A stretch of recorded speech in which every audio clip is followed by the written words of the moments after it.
Europe, Greece, the Aegean Sea, September 26, 2000. The Express Samina is a car and passenger ferry, and it's making a night crossing to the island of Paros. By 12 minutes past 10, the ship is just 3 kilometers from its destination. I saw that there were lights, so I thought we must be there.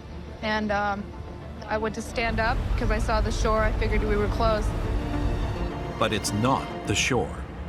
There's a large jolt, and the passengers, they hear a boom,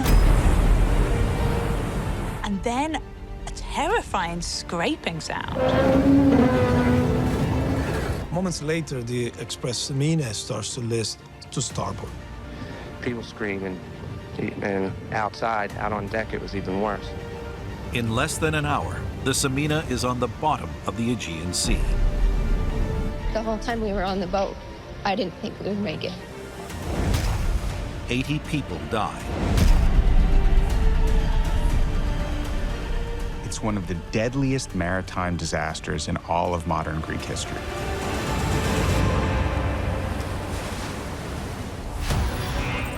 Now, using official reports, survivor accounts, ship data,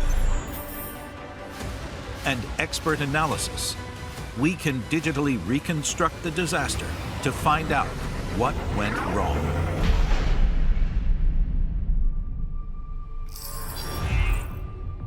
Records show that most of the Express Samina's final voyage is uneventful.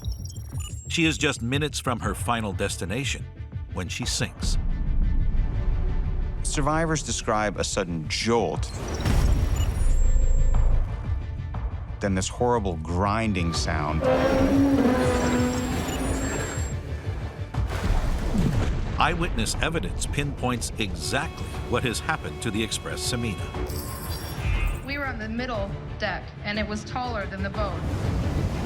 Passengers on the starboard side see steep rocks beside them.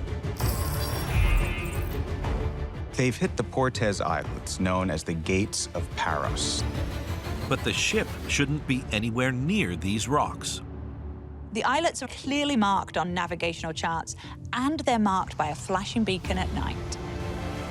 The correct approach to Paros is more than 700 meters northeast of these rocks. Why is the ferry so far off course?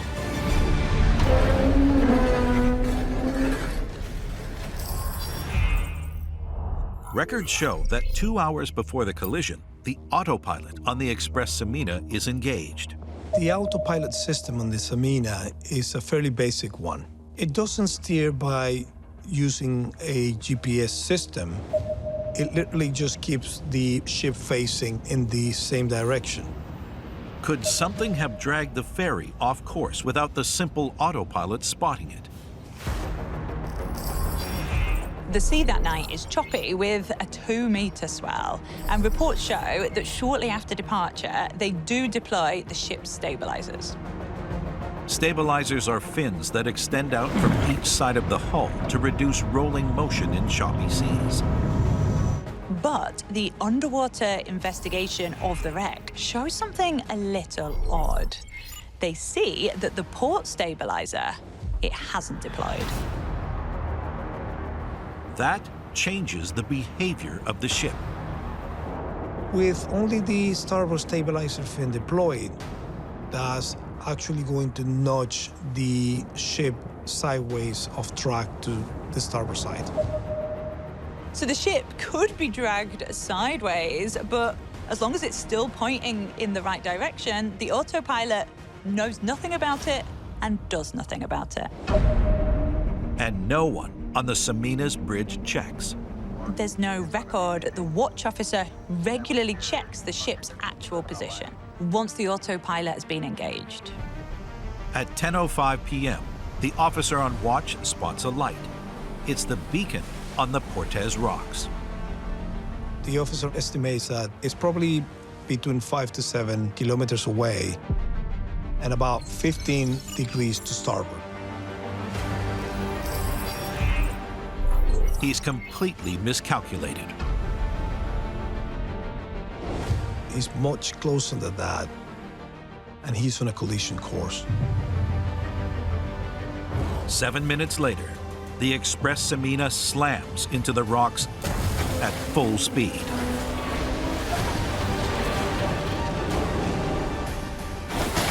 It takes less than an hour for the ferry to sink. Why does the Samina go down so fast?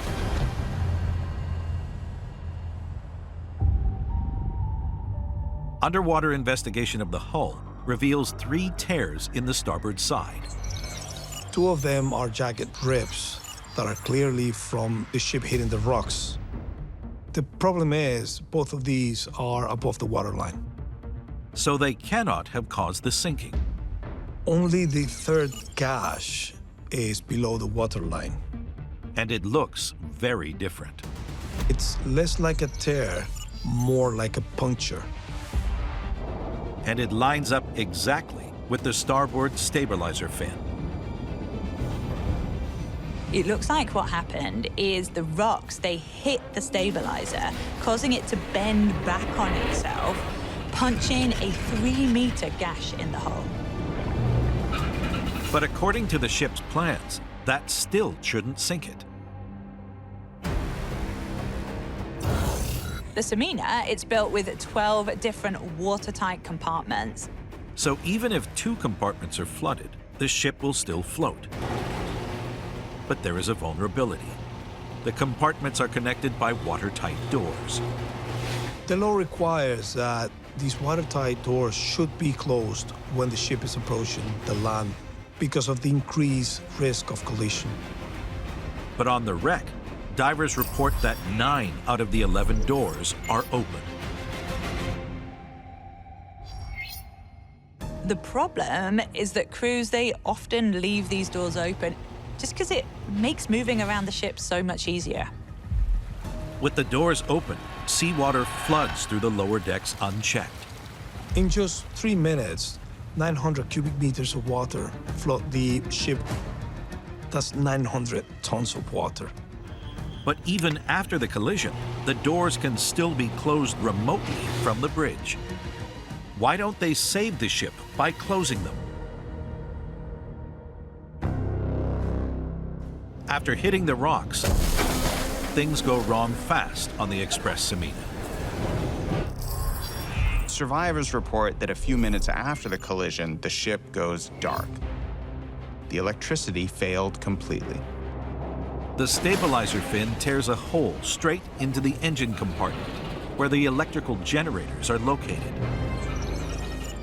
The gash would have allowed a significant amount of water ingress, which overwhelmed the generators quite quickly. Loss of power explains the rapid flooding. The watertight doors are electrically operated, so that system also fails when the lights go out. Water floods through the open doors. In less than a quarter of an hour, the ship is listing at 15 degrees. Now, the disaster suddenly accelerates. So at this point, the upper gashes made by the rocks that were previously above the waterline actually start letting in water. The ship is now doomed. But that doesn't mean the passengers are. The Samina stays afloat for 45 minutes, even an hour. That's quite a lot of evacuation time to get people off the ship. So why do 80 people die?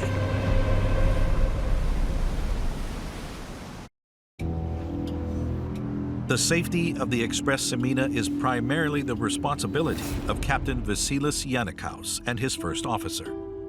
Regulation underlines that the captain should be on the bridge within 11 kilometers before reaching land. That means he should have been on the bridge 20 minutes before the disaster. It's in the accident report that the captain isn't even on the bridge when the collision happens. He was in his cabin resting.